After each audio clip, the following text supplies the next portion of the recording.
A Revolução dos Bichos, capítulo 8. Alguns dias depois, quando o pavor causado pelas execuções havia diminuído, alguns dos animais se lembravam ou achavam que se lembravam. Com o sexto mandamento determinava: nenhum animal deve matar nenhum outro animal. E apesar de ninguém se arriscar a mencioná-lo na presença dos porcos e dos cães, existia uma sensação de que os assassinatos ocorridos não combinavam com ele. Clover pediu Benjamin para ler ele o sexto mandamento. E quando Benjamin, como sempre, respondeu que se recusava a se meter com tais assuntos, ela pediu para Muriel. Muriel leu o mandamento. Dizia o seguinte: nenhum animal deve matar nenhum outro animal sem motivo, por uma razão ou outra. Aquelas últimas duas palavras tinham sumido da lembrança dos animais. Para eles, completeram que o mandamento não tinha sido desrespeitado, pois era claro que havia uma boa razão para matar traidores que tiveram se aliado a Schultz. Ao longo de todo aquele ano, os animais trabalhavam ainda mais duro do que no ano anterior, reconstruindo um moinho com paredes 2 vezes mais grossas do que antes, determiná-lo no prazo paralelamente ao trabalho normal da fazenda. Era um esforço tremendo. Em certos momentos, eles tiveram a impressão de trabalhar mais do que comer, menos do que na época do Jones. Nos domingos de manhã, sequer segunda, com a pata, uma longa tira o papel. Listas com números provando que a produção de todos os tipos de alimentos havia aumentado 200%, 300%, com 500%. Conforme o caso, os animais não viam motivo para não acreditar nele, principalmente porque já não se lembravam com muita clareza do que como eram as coisas antes da Revolução. Fosse como fosse, havia dias que eles sentiam que preferiam ter menos números e mais comida. Todas as ordens eram agora anunciadas por Sickle, um dos outros porcos. O próprio Napoleão não era visto em público, com mais frequência do que uma vez em cada 15 dias. Quando parecia, era acompanhado não só de sua comida de cachorros, mas também por um galo preto que andava em sua frente e atuava como uma espécie de corneteiro. Soltava um cocoricó altíssimo antes que Napoleão falasse. Até mesmo na sede da fazenda, dizia-se que Napoleão ocupava cômodos separados dos animais. Fazia-se as refeições sozinhos, servido por 2 cães, e sempre usava o elegante aparelho de jantar Corvidon, que ficava na cristaleira da sala de jantar. Foi anunciado também que a arma seria disparada todos os anos do aniversário de Napoleão, bem como nos outros 2 aniversários. Agora, Napoleão nunca era referido simplesmente como Napoleão. Era sempre citado como estilo formal, como nosso líder camarada Napoleão. E os demais porcos gostariam de inventar para ele títulos como pai de todos os animais, terror da humanidade, protetor do rebanho de ovelhas, amigo dos patinhos e outro tipo. Em seus discursos, Sequer falava com lágrimas escorrendo pelas bochechas, sobre a sabedoria de Napoleão, a bondade de seu coração e o amor profundo que ele nutria pelos animais do mundo todo, até mesmo em especial menos bichos infelizes, que ainda fizeram na ignorância e na escravidão em outras fazendas. Tornara-se comum dar crédito a Napoleão por todas as conquistas e todos os golpes de sorte. Ouvia-se que com frequência uma galinha comentando com outra sobre a orientação do nosso líder, o camarada Napoleão.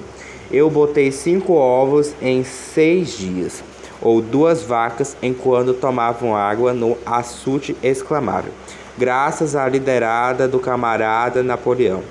Esta água tem um gosto maravilhoso.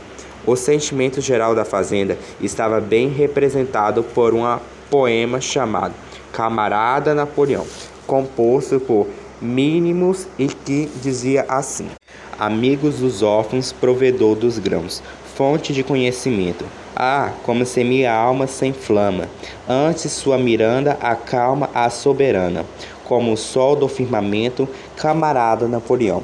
Você concede a fartura, amada por toda criatura, paia para deitar, barrinha cheia todo dia.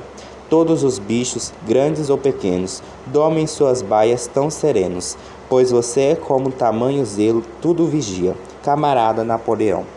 Se eu tivesse um leitãozinho, antes que se ele virasse adulto e crescesse como inculto, ele, acima de tudo, aprenderia a lhe ser leal e ter devido carinho, e desde o primeiro guincho diria, camarada Napoleão.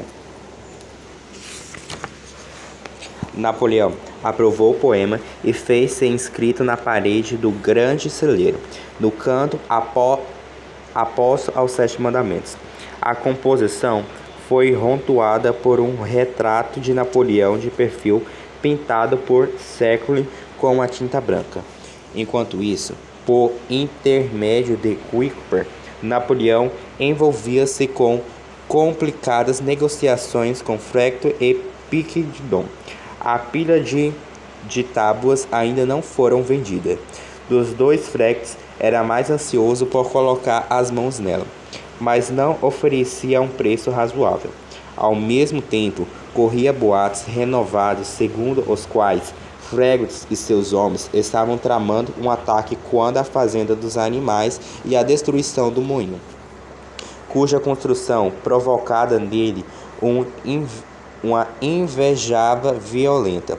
Sabia-se que Chauvet ainda estava escondida na fazenda Pichegru. No meio do verão, os bichos ficaram assustados ao ouvir que 3 galinhas haviam se apresentado para confessar que, inspiradas por Chauvet, tinham entrado em complô para assassinar Napoleão. Elas foram executadas imediatamente, e novas precauções quando a segurança de Napoleão foram tomadas.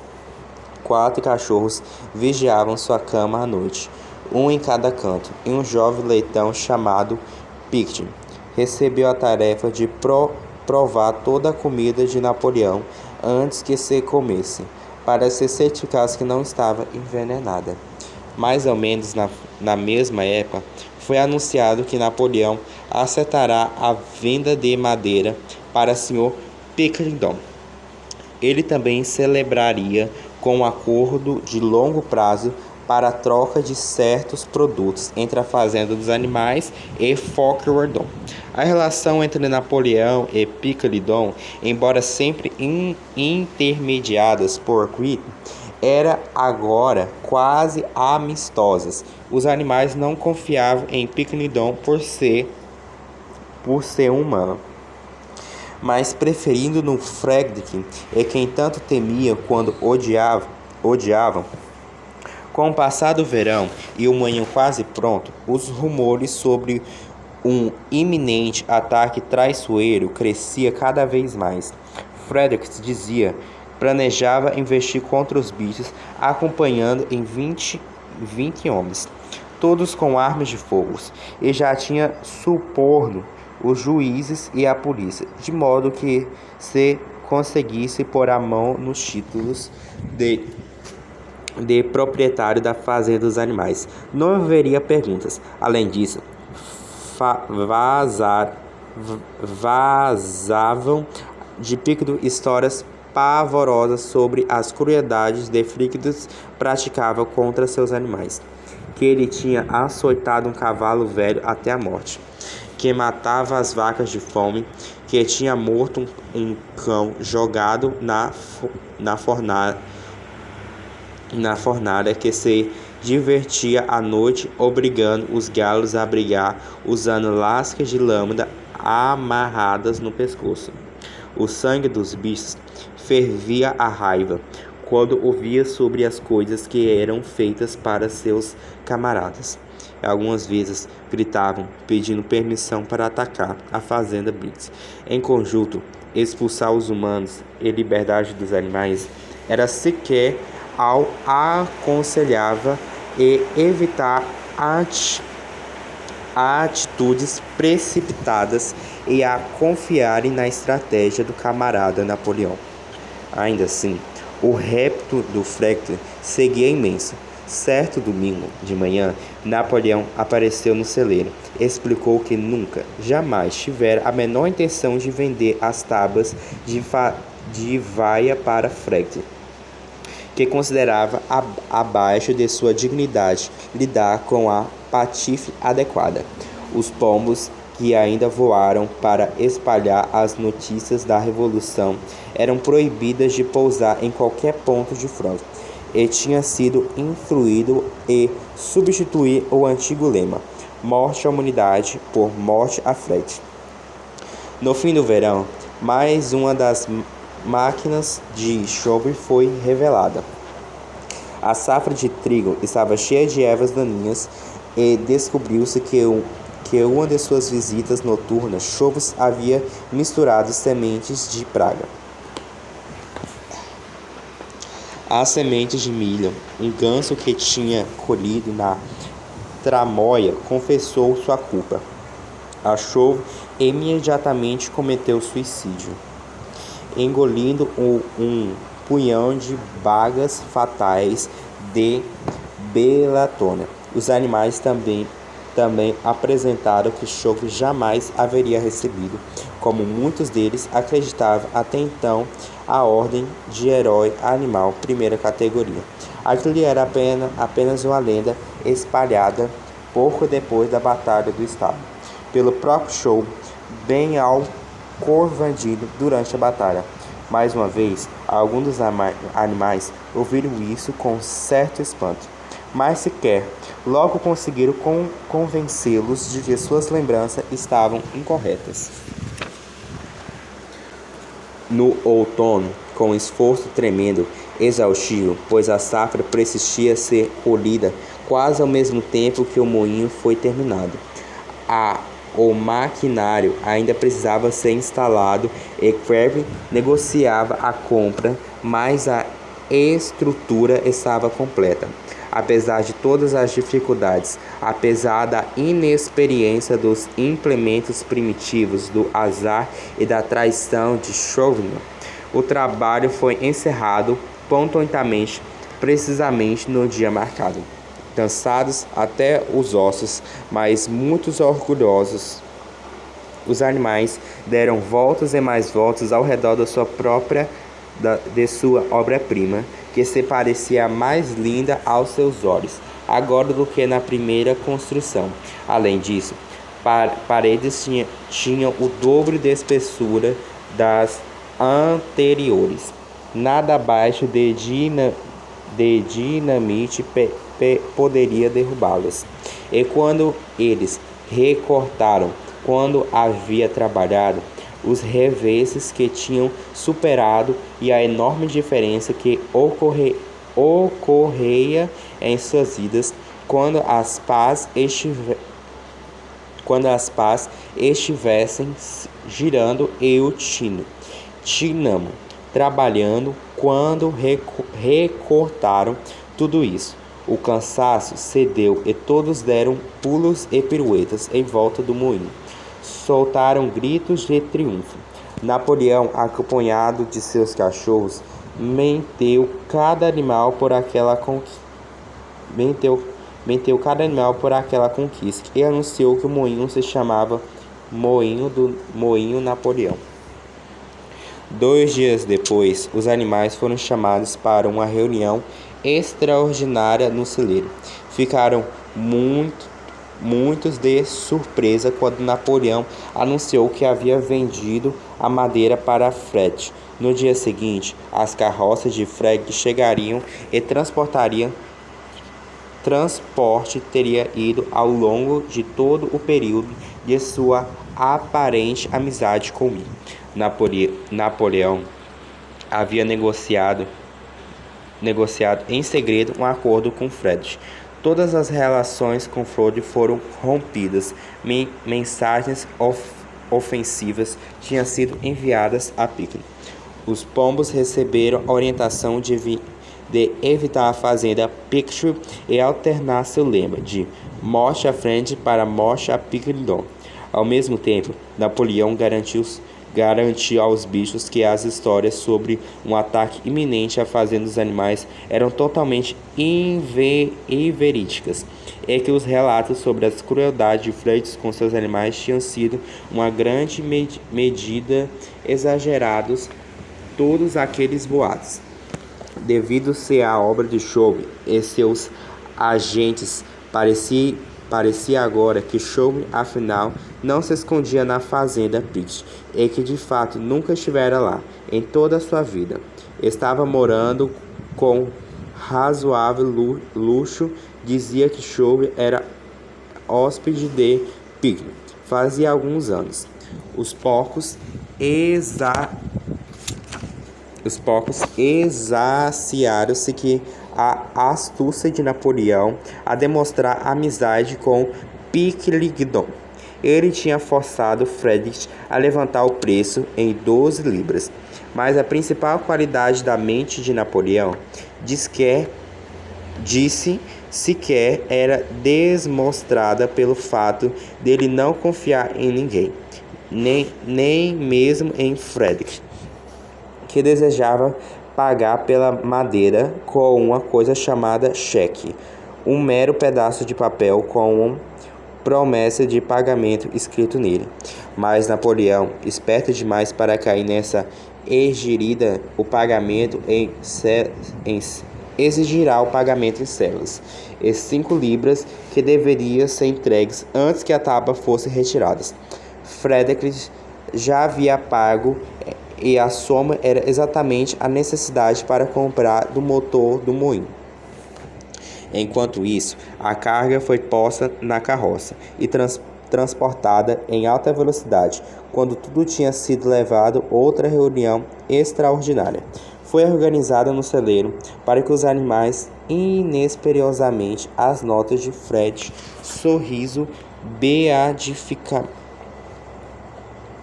beatificamente, ser usadas suas duas condecorações.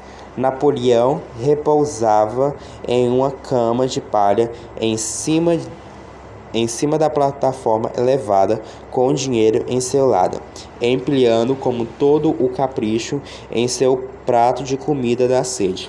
A fita de animais passou lentamente diante da nota, todo se deixando preencher por aquela visão. Boxe esticou o focinho para farejar, e aquelas coisas brancas e frágeis se mexessem e farfalharam com a respiração dele. 3 dias mais tarde, ocorreu um tumulto terrível.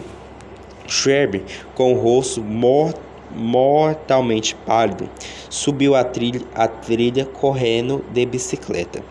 Jogou-a no chão e seguiu corretamente a pé até a sede da fazenda. No instante seguinte, um rugido de raiva sufocada irrompeu dos aposentos de Napoleão. A notícia sobre o ocorrido se espalhou como fogo por toda a fazenda. As células eram falsas. Frederick conseguiu a madeira em troca de nada.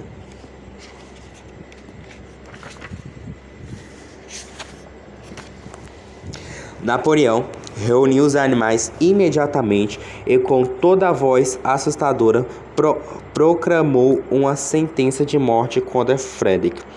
Quando fosse capturado, Freg deveria ser jogado vivo em água fervente. Ele é um homem, poderia realizar a qualquer momento o ataque, é muito planejado. Sentinelas posicionavam-se em todos os pontos de acerto à fazenda. Além disso, quando pombos foram enviados a Fort Ridon, um recado conciliador que espera-se poderia restabelecer as boas relações com Piquelidon. Logo na manhã seguinte, o ataque aconteceu. Os animais estavam tomando café da manhã quando os vigias chegaram correndo com a notícia de que Fred e seus seguidores já haviam passado do portão de 5 barras. Bravamente, os bichos se adiantaram, indo ao encontro dos inimigos. Mas dessa vez não tiveram uma vitória fácil da batalha do estábulo. Eram 15 homens com meia dúzia de armas e abriram fogo assim que avançaram pouco mais de 40 metros. Os animais não conseguiam enfrentar as explosões terríveis e a munição perfurante. A despeito dos esforços de Napoleão e de Box para reuni-los, eles recuaram. Uma quantidade deles já estava ferida. Todos se refugiaram nas construções da fazenda e ficaram espiando cautelosos por frinchas e chão. Todo o passo grande, incluindo o moinho, estava nas mãos do inimigo. Por um momento, até Napoleão pareceu pertencido. Andava de um lado para o outro sem dizer nada. O rabicó, muito esticado, balançando rígido. Olhares ansiosos foram lançados na direção de Vão. Se o homem de Piquelidon os ajudasse, o dia ainda poderia ser salvo. Mas nesse momento, os 4 pombos que tinham sido enviados em missão no dia anterior voltaram e um deles trazia um bilhete de Piquelidon. No papel estava escrito a lábia as seguintes palavras: bem feito. Enquanto isso, Freg e seus homens tinham subido até o moinho. Os animais observaram, soltaram um murmúrio de desânimo. O homem segurava um pé de cabra e outro uma marreta. Iam destruir o moinho. Impossível, gritou Napoleão.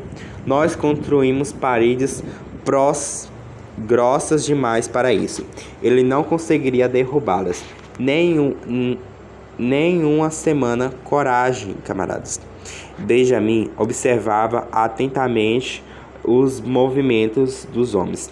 Os dois que seguravam as ferramentas, camaradas.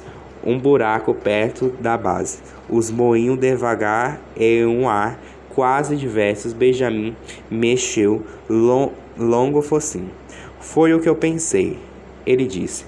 Vocês não perceberam que eles estão fazendo? Mais um instante, vão encher aquele buraco de pólvora. Apavorados, os animais aguardaram. Era impossível arriscar-se para fora do abrigo das construções. Poucos minutos depois, os homens foram vistos correndo em todas as direções. Em seguida, houve um estrondoso ensurdecedor. Os pombos giraram-se no ar e todos os animais, exceto Napoleão, se jogaram de trunço no chão, protegendo a cabeça. Quando tornaram-se levantar, viram a gigantesca nuvem de fumaça preta, onde antes ficava um moinho.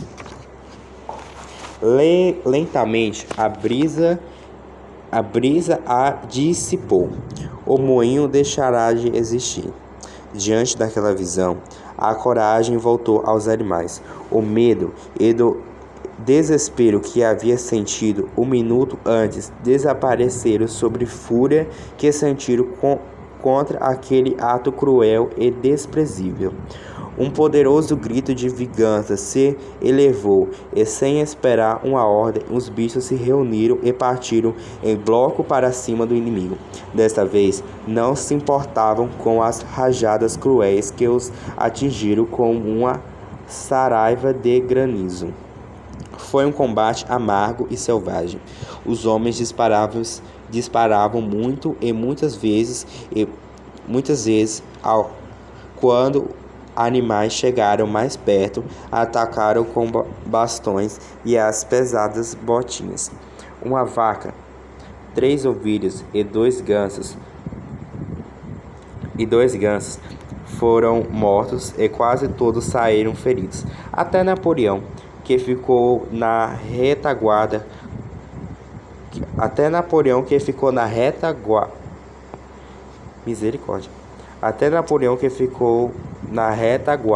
combatendo a operação, teve a ponta do rabicó arrancada por um tiro. Mas os homens também não escaparam ilesos. 3 deles tiveram a cabeça esmagada pelas patas de boxe. Foi atingido na barriga pelo chifre de uma vaca, e outro teve a calça quase arrancada por Jesse e Bruce, quando os 9 cães da guarda particular de Napoleão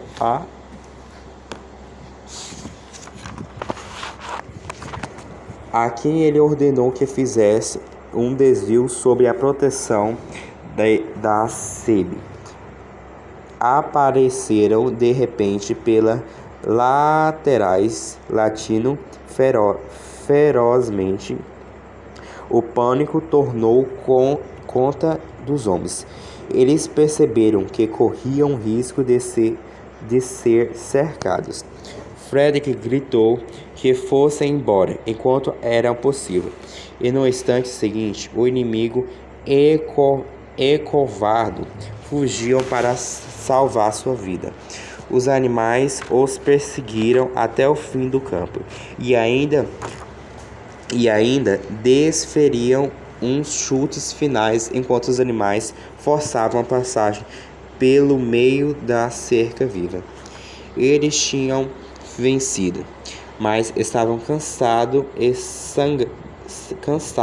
e sangrando. Lentamente começaram a marcar de volta à fazenda. Alguns foram levados às lágrimas pela visão do companheiro morto, esticando sobre a grama. Por um breve momento, eles pararam em pesaroso silêncio no local onde ficava o moinho. Sim, a construção havia sumido. Todo o trabalho que tinha feito desaparecerá até quase o último vestígio. A fundação estava parcialmente destruída, e para a reconstrução eles agora não poderiam, como antes, usar as pedras caídas, porque as pedras tinham virado pó, e a força da explosão lançara a centenas de metros. Era como se o moinho nunca tivesse existido. Quando os animais se aproximaram da fazenda, Cersei tinha estado inexplicavelmente ausente durante a luta. Foi recebê-lo agitando o rabicó e resplandecendo de satisfação. E os bichos escutaram vindo das edificações o disparo solene de uma arma. "Por que a arma foi disparada?" perguntou Box. "Para celebrar nossa vitória", gritou Chugg. "Que vitória?" explicou Bock. Seus joelhos sangravam. Ele havia perdido uma ferramenta e rachado o casco, e uma dúzia de projéteis estavam alojados em sua pata traseira. "Que vitória, camarada! Pois nós não expulsamos o inimigo do nosso solo, o solo sagrado da fazenda dos animais, mas eles destruíram o moinho, e nós trabalhamos ali por 2 anos. Que importa? Construiremos outro moinho. Construiremos 6 moinhos se quiséssemos. Vocês não estão conseguindo avaliar, camarada, a coisa poderosa que fizemos hoje. O inimigo ocupava esse exato esse exato pedaço do chão, onde estamos agora. E graças à liberdade do camarada Napoleão, nós conseguimos cada centímetro dele. Então conquistamos de volta o que já tínhamos antes de começar. Comentou Box. Essa é nossa vitória, disse Crane. Eles avançaram para o pátio, Box cocheando as balas alojadas sobre a pele da pata, provocada muita dor. Box anteviu todo o trabalho árduo de reconstrução do moinho. Desde a fundação e mentalmente já se preparou para a tarefa. Pela primeira vez, porém, ocorreu-lhe que já se preparou para a tarefa. Pela primeira vez, porém, ocorreu-lhe que tinha 11 anos e que talvez seus músculos maravilhosos já não fossem o que costumavam ser. Mas quando os animais viram a bandeira verde hasteando, ouviram ruído de disparos. Mais uma vez, foram 7 disparos no total. Escutaram o discurso que Napoleão fez, cumprimento ao por sua conduta. Pareceu-se que no final tinham conquistado uma grande vitória. Os animais, tomando em batalha, receberam um enterro solene. Box e Clover puxaram o suporte que serviu de carro fúnebre, e o próprio Napoleão andou à frente do cortejo. 2 dias inteiros foram dedicados às cerimônias. Houve cantos, discursos e mais disparos de armas, e uma maçã foi oferecida como prenda especial a cada bicho, com 60 gramas de milho para cada pássaro e 3 biscoitos para cada cachorro. Foi anunciado que a batalha se chamaria Batalha do Moinho, que Napoleão havia criado com uma nova condecoração, a Ordem da Flâmula Verde, que ele conferiu a si mesmo. Em meio ao contentamento geral, o lamentável caso das células foi esquecido. Poucos dias depois disso, os porcos, por acaso, encontraram uma caixa de uísque no porão do 7. Ninguém havia reparado nela. Enquanto os porcos se mudaram para lá naquela noite, checou da casa com um som alto de cantoria, a qual, para surpreender todos, misturavam-se os trechos de animais da Inglaterra. Por volta de 21h30, Napoleão, usando um velho chapéu do Sr. Jones, foi visto saindo pela porta dos fundos, galopando depressa ao redor do pátio e sumindo lá para dentro de novo. Pela manhã, um silêncio profundo envolvia a sede. Nenhum só porco parecia se mexer no interior. Eram quase 9 horas da manhã, quando Shackleton surgiu abatido, andando devagar com o olho embaçados, o rabicó prendendo troncho e com toda a aparência de estar gravemente enfermo. Ele reuniu os animais e anunciou que tinha uma notícia horrível para dar. O camarada Napoleão estava morrendo. Um grito de lamento se elevou. A batalha foi depositada ao redor da sede e os animais passaram a andar na porta dos pés. Com lágrimas dos olhos, perguntavam uns aos outros o que faria se o líder lhe fosse tirado. Surgiu o rumor que Chope havia conseguido, afinal, colocar veneno na comida de Napoleão. Às 11 horas, Siquet saiu de novo para fazer outro anúncio. Em seu último ato sobre a terra, o camarada Napoleão tinha proclamado um decreto solene. O consumo de álcool seria punido com a morte. Ao cair da tarde, porém, Napoleão parecia um pouco melhor, e na manhã seguinte, Chiquet pôde contar aos demais que ele estava a caminho da franca recuperação. Naquela noite, Napoleão voltou à sua tarefa, e no dia seguinte soube-se que instruíra Creed a comprar ao Wigglington alguns livretos sobre fermentação e destilação. Uma semana depois, Napoleão deu ordens para que o pequeno pasto atrás do pomar, que anteriormente tinha sido reservado como casa do repouso para os animais aposentados, deveria ser cultivado. Divulgou-se que o pasto estava exaurindo e precisava ser semeado de novo, mas logo se descobriu que a intenção de Napoleão era usá-lo para plantar cevada. Mais ou menos esta época ocorreu um estranho incidente que quase ninguém foi capaz de entender. Certa madrugada, por volta da meia-noite, houve um encontro alto no pátio e os animais partiram. Correndo de suas baias, era a noite de luar. Junto à base da parede dos fundos do grande celeiro, onde os 7 mandamentos estavam escritos, havia uma escada partida em 2 pedaços. Sequer temporariamente zonzou esparramente-se ao lado dela, e perto de sua mão estava uma lanterna, um pincel e um galão de tinta branca e virado.